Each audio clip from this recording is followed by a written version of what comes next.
बड़ा सा घूंघट निकाले, माथे पे टिका लगाए, हाथों पर मेहंदी सजाए, वो हसीना उसके साथ बैठी और वो हवाओं में उड़ता महसूस कर रहा था। खुशी से मुस्कुराता वो माजी में खो गया। नीलम इधर आओ, ताई अम्मा ने उससे बुलाया और वो बोतल के जिन की तरह हाजिर। नीलम आपा इस घर के जग आपा थीं।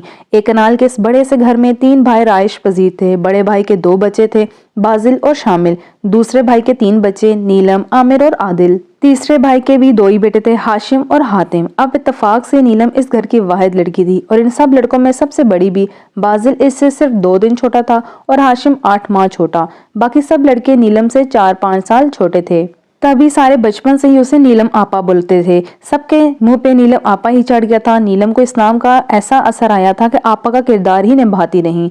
12-13 साल नीलम हर काम में ताक थी। सारा दिन काम कर करके घन चक्कर बनी होती। कभी ताया के घर से नीलम की पुकार होती तो कभी चचा के घर से। घर की वाहिद लड़की ने बहुत ऐसा तरीके से सब जिम्मेदारी उठाई हुई थी। बाजिल और हाशिम साथ साथ ही रहते। बाजिल की तो नीलम से हर वक्त नोक झोंक चलती। वो तो जानकर उसे आपा आपा कहता और वो चिढ़ जाती। वक्त गुजरता रहा, वो कॉलेज आई और फिर यूनिवर्सिटी। बाजिल, नीलम और हाशिम यूनिवर्सिटी में भी इकट्ठे पढ़े, बस डिपार्टमेंट्स अलग थे। यूनिवर्सिटी से हॉस्टल जाते अक्सर नीलम और हाशिम की मुलाकात होती। न जाने कब आंखों का जाविया बदला, वो नीलम आपा से नीलम जी हो गई। दिल का हाल बदलता है तो आंखों से भी दिखता है। वो नीलम जी कहने लगा तो उससे अजीब सा लगा था। वो उसकी क्लास लेने लगी। 3 इंच कद छोटा है आपका मुझसे। अब यूनिवर्सिटी में आपके दोस्तों के सामने आपको आपा बोलता अच्छा लगूंगा, आंटी समझेंगी वो आपको। उसने दलील दी तो वो समझ गई। वाकई सबके सामने कहता तो कितनी अजीब सी बात थी।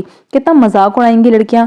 यूनिवर्सिटी के दिन भी लगाकर उड़ गए थे। हाशिम तो अपने दिल की बात बोल ही ना पाया था। यूनिवर्सिटी के बाद जैसे ही बाजिल की जॉब लगी, ताई अम्मा को फौरन नीलम के रिश्ते का ख्याल आ गया। बाजिल के बारे में तो वो कब से सोचे बैठी थी, मगर बाजिल से बात की तो वो हत्ते से ही उखड़ गया। पूरे जमाने में आपा ही रह गई है शादी करने के लिए। वो झल्लाया था, समझ में नहीं आया क्या उज्र पेश करे। अरे 2 दिन का फर्क भी कोई फर्क है। 2 दिन पहले पैदा हो गई तो क्या करें। इतनी अच्छी लड़की बाहर क्यों दें। ताया अब्बा भी मिस्र थे। सारा घर अकेले ही देखती थी। भला अपनी बच्ची से अच्छी कौन लगती। घर की लड़की को घर में रखने के लिए मुझे कुर्बानी का बकरा बनाएंगे। नहीं पसंद तो बोल दो कि कोई और लड़की देखें। ताई अम्मा खफा थी। घर की लड़की की बेइज्जती उन्हें मंजूर ना थी। शादी कर ली, वो झिझका नहीं। लोग क्या कहेंगे। 2-3 बड़ी लड़की से शादी कर ली, वो झिझका नहीं। बाढ़ में गए लोग, पागल हुआ है क्या। ताई अम्मा को गुस्सा आ गया। अम्मा नहीं होगा मुझसे, सब बातें करेंगे। वो आपा है, आपा ही रहेगी। अभी भी कह रही हूँ मान जा। कोई आपा नहीं है, तूने ही इस बच्ची को बोल बोल कर आपा बना दिया है। अगर इनकार है तो बाहर देखें। बाजिल चाहते हुए भी हाँ ना कर सका। नीलम के रिश्ते की बात उड़ती हुई हाशिम तक जा पहुंची तो वो भी मैदान में उतर आया। अब्बा मुझे नीलम जी से शादी करनी है। वो सीना ताने खड़ा था बेखौफ। चट्टाख एक जोरदार थप्पड़ उसके मुंह पर पड़ा था। शर्म नहीं आती तुझे, 8 माह बड़ी है तुझसे। आपा है आपा, हया ना आई ऐसी बात कहते हुए। अब्बा गरजे, नहीं है कोई आपा वापा, बस मुझे उससे शादी करनी है। वो भी जिद पर अड़ गया। दिमाग तो नहीं खराब तेरा, मार खाकर भी कह रहा है उधर शादी करूंगा। नाक कटवाएगा, बरादरी में लोग क्या कहेंगे, इतनी बड़ी लड़की से ब्याह दिया।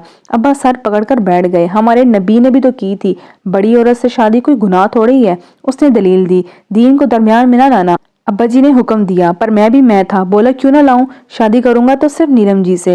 बेशक मार दें, घर से निकाल दें, मेरा फैसला अटल है। 2 दिन से घर का माहौल खचाखच था। हाशिम ने 2 दिन तक भूख हड़ताल किए रखी। ये और बात है कि उसके छोटे कजन कोनों कुदरों से उसे कुछ न कुछ पकड़ा जाते। कभी टॉफी, कभी चिप्स, कभी जूस का डब्बा तो कभी केक।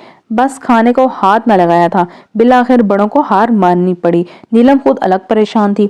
उसने भी हाशिम को उस नजर से ना देखा था, मगर अब देख लेने में कोई हर्ज भी नहीं है। जब लड़की की कहीं बात पक्की हो जाए तो ज़हन बनाने में देर नहीं लगती। उसने भी बड़ों के फैसले पर सर झुका दिया था। नीलम दुल्हन बनी शर्माई सी हाशिम के पहलू में बैठी थी। उस पर रोब भी टूट कर आया था। वो तो हवाओं में उड़ रहा था। बाजिल ने भीगी आंखों से उन दोनों को देखा।